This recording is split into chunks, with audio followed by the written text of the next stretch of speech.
Mesdames, Messieurs, bonsoir. Bienvenue à une autre émission de Zoom Appalaches. Cette semaine, on rencontre M. David Berthiaume, président directeur de Oléotech, et la chronique va porter sur sciences et industrie. M. Berthiaume, bonsoir. Bonsoir. Vous allez bien? Oui, ça va très bien. Oui. M. Berthiaume, je pense que vous êtes mieux connu comme individu que comme directeur de Oléotech. Oh, je dirais pas ça, là, mais bref, les deux sont très connus. Alors, j'aimerais que vous nous fassiez une présentation d'Oléotech qui a commencé au cégep de la région de Thetford et qui est maintenant plus qu'autonome. Oui, absolument. Oléotech, c'est une histoire d'à peu près... On est rendu à 17 ans. Donc, je suis arrivé dans la région pour fonder ce centre de recherche-là qui avait été obtenu par le cégep de Thetford pour développer un centre de recherche dans le domaine de l'oléochimie industrielle. Ça, c'est quelque chose que je pourrais peut-être expliquer un petit peu plus en détail. Mais au départ, c'était vraiment de créer un nouveau centre de recherche collégial, donc associé à un cégep. Il y a plusieurs centres de recherche qui existent comme ça, là, qui sont associés au cégep au Québec. Puis le cégep de Thetford a le plaisir, la chance d'en avoir deux. Donc, Oléotech était le deuxième à l'époque. Et c'est là où j'ai eu la chance de pouvoir contribuer à la fondation de ce centre-là, le faire grandir. Puis Oléotech, 17 ans d'âge, donc c'est sûr qu'il s'est passé pas mal de choses dans cette période-là. J'en ai été témoin. Vu les résultats que vous aviez, les gouvernements s'en sont mêlés un peu et vous ont offert des subventions assez intéressantes, ce qui vous a permis de vous installer dans l'ancien édifice de... Je pense que c'était le siège social La Mine Asbestos. Oui, c'est ça. Oui, exactement. En fait, Oléotech, c'est un centre de recherche. Donc, qui dit recherche, souvent, va parler de subventions. Puis effectivement, on ne peut pas éviter le sujet. Tous les pays développés dans le monde subventionnent la recherche et le développement. La recherche et le développement, c'est vraiment ce qui permet à l'économie de croître et à pouvoir investir pour développer des nouvelles technologies. Puis pour un pays, ça, c'est vraiment quelque chose qui est très stratégique d'investir dans ce genre de choses-là. Donc, c'est ce qui justifie que tous les pays développés investissent des montants pour aider les entreprises à se développer, pour aider la recherche plus fondamentale, je pourrais dire la recherche universitaire, faire avancer la connaissance, donc il y a cette façon-là. Puis aussi faire avancer la recherche appliquée, développement de technologies qui vont être commercialisées, qui vont être vendues par des entreprises. Puis c'est là où est-ce que nous, Oléotech, on est. On s'est fait effectivement aider à plusieurs reprises dans le passé de par la qualité de la recherche qu'on offrait, puis la qualité des partenariats qu'on avait avec des entreprises privées pour les aider à développer des produits. On a pu convaincre les instances qui financent la recherche, notamment le CRSNG, le Conseil de recherche en sciences naturelles et en génie, d'investir dans nos projets de recherche en partenariat avec des entreprises pour développer des nouveaux produits, des nouveaux procédés. Puis aussi des infrastructures. Oui, c'est intéressant. Puis en même temps, ça crée des emplois enrichissants pour la région. Vous avez combien de chimistes qui travaillent? Présentement, chez Oléotech, il y a une vingtaine de personnes qui travaillent à temps plein. À l'intérieur de ça, il y a une équipe scientifique d'à peu près 15 personnes. Donc, c'est vraiment des ingénieurs chimistes, des ingénieurs mécaniques, des chimistes qui ont des doctorats, des maîtrises, des baccalauréats, des techniciens aussi, donc des techniciens chimistes, des opérateurs d'usines. Donc, on a aussi une usine de pilote que je pourrais peut-être vous parler un petit peu. Donc, plusieurs différents postes, différents types de métiers qui présentement opèrent chez Oléotech. Donc, on a une vingtaine de personnes. C'est à quoi on additionne des professeurs du cégep qui viennent aussi contribuer au projet de recherche du centre et avoir des retombées aussi sur la formation, essayer d'avoir des impacts sur la formation des étudiants. On a des étudiants du cégep qui se joignent à nous aussi à chaque été puis durant la session et des étudiants universitaires aussi de l'Université Laval, l'Université de Sherbrooke, l'Université du Québec à Trois-Rivières, donc des étudiants qui viennent travailler chez nous pendant les périodes estivales. Est-ce qu'on peut qualifier ça de science participative? La science participative, c'est sûr que c'est un thème qu'on entend à la mode présentement. Oui. D'ailleurs, le scientifique en chef du Québec vient de lancer une initiative pour la science participative. La science participative, c'est vraiment de faire participer les citoyens, la population au développement de la science. On se comprend qu'à Oléotech, on reste un petit peu entre nos murs. Pour l'instant, on ne fait pas participer la population en général, mais c'est une nouvelle tendance, ça, la science participative. Puis, Nous, ce qu'on fait, c'est faire participer surtout les étudiants, les professeurs, d'avoir des retombées, puis évidemment nos chercheurs qui, eux, développent leur créneau d'expertise là, à travers les projets qu'ils réalisent. OK. Puis présentement, on entend parler, surtout qu'on est en période de politique, d'élection probable. Bien, pas probable, certaine. Et puis, le sujet où les gens s'intéressent beaucoup, c'est l'environnement. Oui. Chez Oléotech, vous avez développé la chimie verte.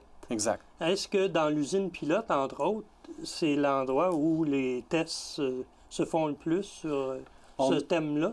En fait, le Oléotech, au départ, a été reconnu dans le domaine de l'oléochimie industrielle. Je vous avais dit ces mots-là au début. Oui. Aujourd'hui, on a évolué. Donc, au départ, c'était vraiment une science très pointue. C'était la chimie des huiles et des graisses végétales ou animales qu'on utilisait comme matière première pour faire des produits chimiques d'usage courant, comme des détergents, des lubrifiants, des peintures, des carburants. Oui, bien c'est ça. Vous avez fait du méthanol un certain temps. Du biodiesel. Biodiesel, OK. Exact. Méthanol d'autres façons, mais bon, pas nous. Mais on a travaillé sur ce créneau-là pendant quelques années. Puis au fur et à mesure du temps, les entreprises nous demandaient « Ouais, mais tu pourrais-tu utiliser quelque chose d'autre que de l'huile végétale? Tu pourrais-tu utiliser d'autres matières renouvelables, comme le bois, ou utiliser des matières agricoles, d'autres, ou des résidus? » Puis là, on s'est intéressé de plus en plus à des choses, d'autres matières premières qu'on pouvait utiliser. Ce qui fait qu'au fil du temps, on a commencé à se diversifier nos expertises. Puis aujourd'hui, ça fait 2 ans, on a été reconnu dans le domaine de la chimie verte, qui est vraiment le domaine beaucoup plus large. C'est toute la chimie qui est environnementale, la chimie qui a moins d'impact sur la santé humaine ou sur l'environnement. Puis ça, c'est vraiment notre créneau dorénavant. C'est là où est-ce qu'on développe notre expertise. OK. Puis par rapport à l'usine pilote, pour répondre à la question, l'usine pilote, c'est un outil dont on dispose pour pouvoir ramener vraiment les technologies jusque sur le marché. Parce qu'on se comprend qu'une entreprise qui fait affaire avec nous autres, elle, ce qu'elle veut, c'est vraiment avoir un produit qu'elle va pouvoir vendre, puis elle va pouvoir faire de l'argent, puis pouvoir vraiment concrètement le commercialiser puis le vendre. Quand on développe en laboratoire, souvent, on va développer des petites quantités. Des toutes petites quantités, par exemple, disons, je vais avoir un nouveau lubrifiant qui serait très bon, à très basse température pour utiliser dans le Grand Nord canadien, dans les éoliennes. Je donne un exemple. Bien là, il faut tester le produit, tout ça, développer un produit vraiment sur mesure. Puis on va vouloir tester est-ce qu'il résiste au froid, tout ça. Mais à un moment donné, ça prend des quantités plus grandes pour pouvoir tester pour de vrai, dans une vraie éolienne, voir est-ce qu'il va résister au grand froid. On va vraiment aller faire un banc d'essai, puis ça prend des quantités plus grandes. Mais c'est là où on a besoin, pas d'un laboratoire, on a besoin d'une usine pilote. L'usine pilote, c'est vraiment de fabriquer des quantités un petit peu plus grandes pour pouvoir tester dans des conditions réelles. Puis je prends toujours un peu la même métaphore pour expliquer c'est quoi la mise à l'échelle, l'usine pilote. C'est disons que vous avez votre mère qui faisait une recette de biscuits incroyable, puis vraiment pépite, brisure de chocolat, multicolore. Bref, vous avez la recette, vous allez dans votre cuisine, puis vous dites on va faire la recette, c'est facile. Puis là, vous dites moi, je vais commercialiser ça, je vais faire une entreprise autour de ça. Mais là, quand vous vous dites je vais en vendre, je vais en faire dans ma cuisine, puis ça marche vraiment, vous en vendez, c'est incroyable. Là, vous dites je vais en faire de plus grosse quantité, je vais acheter un mélangeur industriel, je vais commencer à faire la recette de biscuits de ma mère à plus grande quantité pour pouvoir en vendre plus. Bien là, tu te rends compte que quand tu mets tes œufs, bien là, tu casses des œufs. Puis tu casses des œufs. Puis là, bien, le temps que tu casses des œufs, 3 douzaines d'œufs, bien là, les œufs, ils ont commencé déjà à se transformer chimiquement. Ça ne réagit pas de la même façon. Mélanger ça, tu ne feras pas ça au bras. Là, tu vas prendre un mélangeur industriel. Là, tes œufs vont monter en neige. Là, ça ne fait pas en tout pareil comme la recette dans la cuisine. Donc, il faut vraiment que tu apprennes à faire cette recette-là à plus grande échelle. Puis pour apprendre ça, ça te prend une usine pilote. Puis c'est ce qu'on a chez nous à Thetford, c'est unique. On est vraiment fiers d'avoir ça, puis c'est vraiment incroyable. Mais l'usine pilote n'est pas située au bureau de l'Oléotech? Absolument, absolument. Ah oui? Juste donc, au côté? Oui, exactement. Donc, il y a un endroit dans l'ancien siège social, on a réaménagé ça. Puis je ne pourrais pas ne pas mentionner l'aide de la ville de Thetford dont on a disposé au départ pour aller s'installer là. Depuis ce temps-là, on a remboursé l'entièreté de l'investissement de la ville de Thetford pour acquérir l'immeuble au coût qui avait été investi par la ville, mais il faut quand même le mentionner. La ville nous a été vraiment d'un très grand secours au départ. Mais aujourd'hui, on a vraiment ajusté l'immeuble, on l'a remodifié, on l'a retravaillé. D'ailleurs, toute l'enveloppe extérieure a été retravaillée avec un mur solaire. Donc, il y a plein de choses qui ont été faites.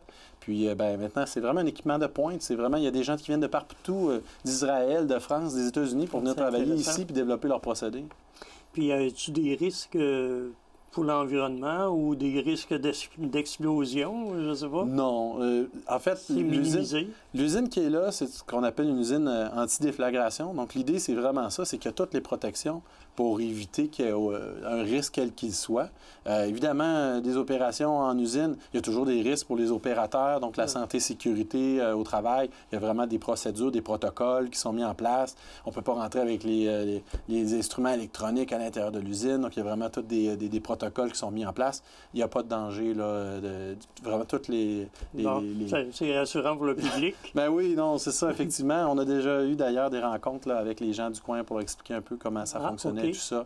Puis pour qu'ils comprennent un peu, là, c'est quoi la nature de nos opérations. Ben oui, mais c'est normal, tu sais, quand il y a des opérations à côté de chez nous, on veut savoir c'est quoi. Oui. Puis avec le cégep, les matières plastiques, est-ce que vous touchez encore à ça un peu? Ou? Oui. En fait, il y a 2 centres de recherche au cégep. Il y a Oléotech qui est dans le domaine de la chimie verte, puis il y a aussi le CTMP, qui est le Centre de technologie minérale et de plasturgie. Et vous supervisez les deux? Non. Mais, chacun, on a notre conseil d'administration indépendant. Il y en a un qui est vraiment expert dans le domaine de la transformation des matières plastiques, puis tout ce qui est la minéralurgie. Nous, on est vraiment dans la chimie verte, mais on collabore beaucoup ensemble, puis notamment dans le domaine des plastiques. Nous, on fait toute la chimie verte pour développer des nouvelles résines thermodurcissables ou des résines thermoplastiques pour remplacer les résines plastiques qui sont faites à partir de pétrole. C'est ça. Donc, puis qui sont souvent pas biodégradables ou pas recyclables. Donc, on développe ensemble, le CTMP puis nous, des nouvelles technologies. D'ailleurs, on a une chaire dans le domaine du développement de nouvelles résines thermodurcissables biosourcées, donc de son petit nom. Alors, c'est Dominique Thibault, qui est notre chercheur émérite là, dans le domaine. Puis, il s'est vu reconnaître une chaire de recherche.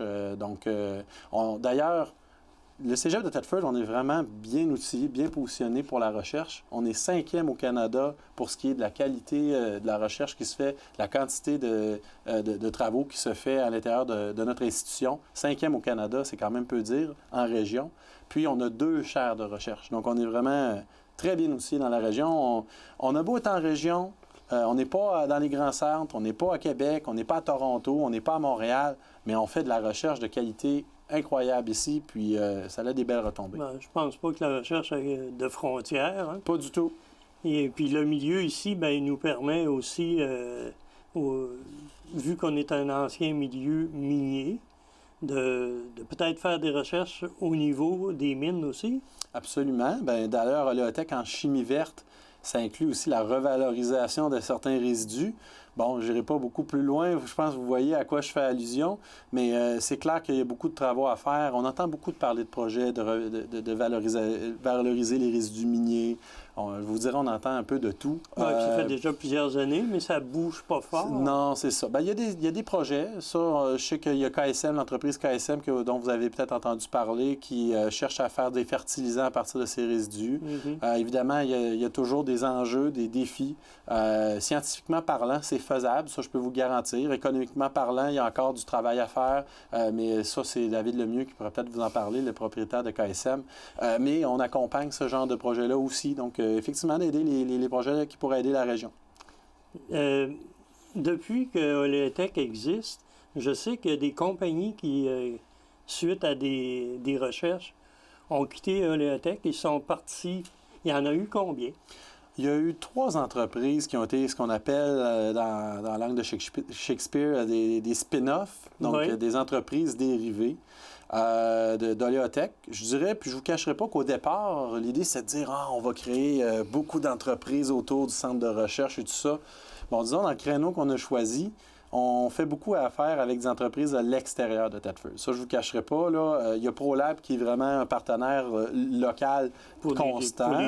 C'est ça. Puis d'ailleurs, ma présidente est Chantal Grenier de ProLab depuis un grand nombre d'années. D'ailleurs, je la remercie. C'est vraiment extraordinaire le travail qu'elle fait, puis elle nous supporte bien. Puis, il y a eu effectivement quelques spin-offs qui ont eu lieu. Mais c'est ça. Retenir les spin-offs ici, c'est pas facile. Puis je peux vous dire, il y a des exemples de spin-offs qui ont été installés, qui ont cru. Puis à un moment donné, les gens ont vendu leur part, fusion-acquisition, ont été vendus, là, sont rendus ailleurs, sont rendus à Montréal. On essaie de développer l'économie, mais c'est sûr qu'après ça, les entreprises, elles, ils partent de leur côté, ils partent de leurs propres ailes. Puis après ça, c'est ça. Ça reste pas nécessairement dans la région. Une chose est sûre, c'est qu'Oléotech reste dans la région. Donc nous, retombées, notre croissance, elle profite aux gens de la place. On l'espère. Par contre, ces compagnies-là qui sont parties, doivent sûrement revenir pour certains tests. Oui, absolument. Donc, on garde des liens de clientèle avec plusieurs de nos clients. Bien, je dirais qu'il y a plusieurs natures de clients. Il y a des clients qui ont une problématique particulière. Par exemple, là, il y a une nouvelle réglementation qui arrive qui veut limiter les composés organiques volatiles. C'est des composés, des émanations qui peuvent se retrouver dans l'atmosphère des maisons, par exemple. Puis maintenant, il y a des nouvelles législations, des nouvelles réglementations pour limiter ces composés-là. Tu sais, des fois, quand on dit ça sent le neuf, là, ça sent le neuf, c'est parce que c'est des composés organiques volatiles. Tu sais, c'est comme, on les sent puis on trouve que ça sent bon, mais tu sais, des fois, c'est pas nécessairement... c'est tout dépendant. Il y en a qui sont moins bons pour la santé ou ils sont plus tannants qu'autre chose. Fait que des fois, il y a une entreprise qui dit, bon, ben moi, je veux limiter mes COV dans mon produit. Il va venir nous voir, on va régler son problème, elle va retourner chez eux, elle va être contente, puis elle ne reviendra pas parce qu'elle avait vraiment un besoin ponctuel. Mais il y a des entreprises avec qui on a des partenariats continus, c'est-à-dire qu'ils ont toujours des projets. Puis on renouvelle constamment les projets avec eux autres. Donc, on peut compter sur quelques clients comme ça qui font affaire avec nous de façon continue depuis de nombreuses années. Puis eux autres, ils payent le recherche? Absolument. Ça, c'est vraiment le modèle, comment que ça fonctionne chez Oleotech. On a un montant de base pour assurer un minimum, à peu près 300 000 par année qu'on reçoit de base. Ça, c'est le Fonds de recherche du Québec? Ou... Ah non, ça, c'est vraiment une contribution qu'on reçoit du ministère de l'Éducation. Donc, du fait qu'on est associé au Cégep de Thetford. Donc, c'est vraiment une contribution de base pour débuter le centre de recherche. Puis par la suite, bien, tout le reste, c'est vraiment financé à travers les contributions des entreprises et les subventions avec lesquelles on est capable de solliciter pour financer une partie des projets.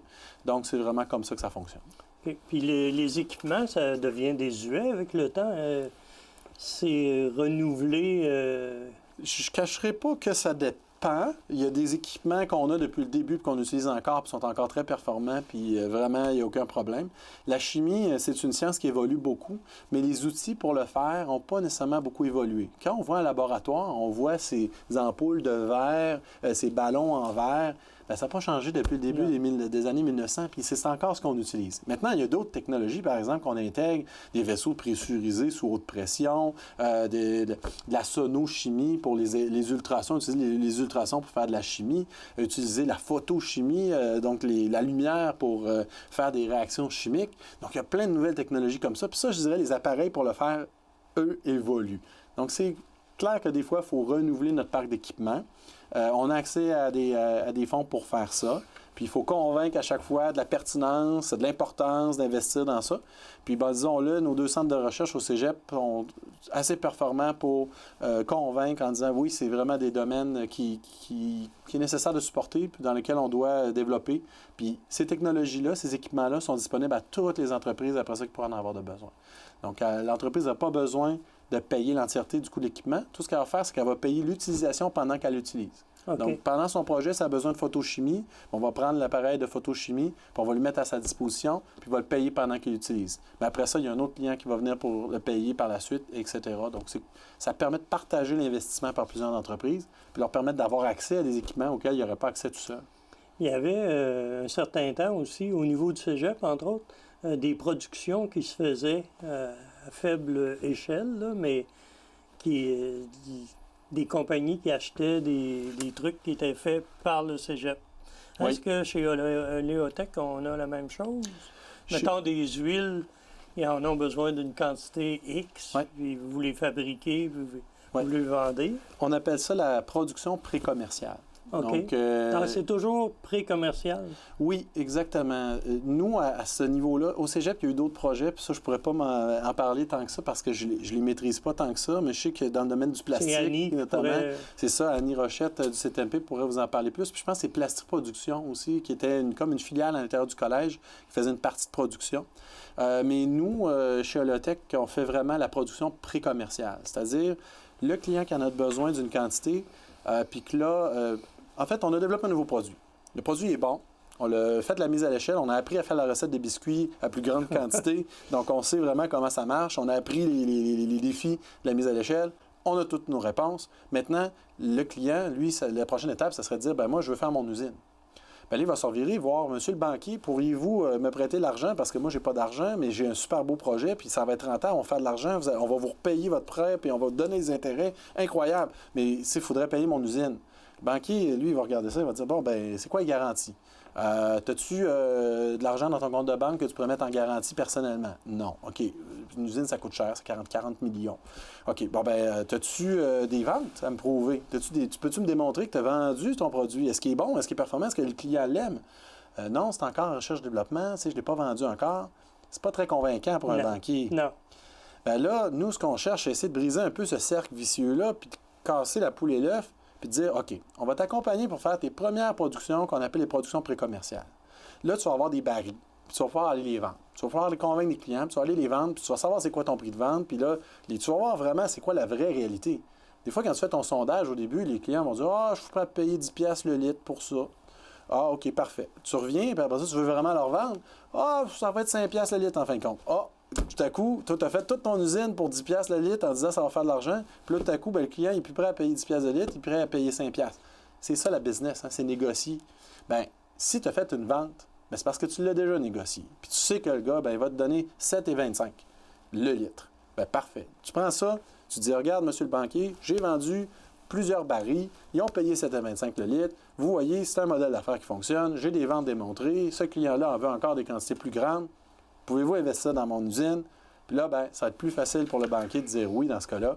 Donc, c'est vraiment là qu'on est là pour favoriser... Ça, c'est l'usine pilote qui fait ça. Exactement. C'est exactement ça à quoi ça sert. Puis, pour l'avenir, oui. Oléotech s'en va où, là?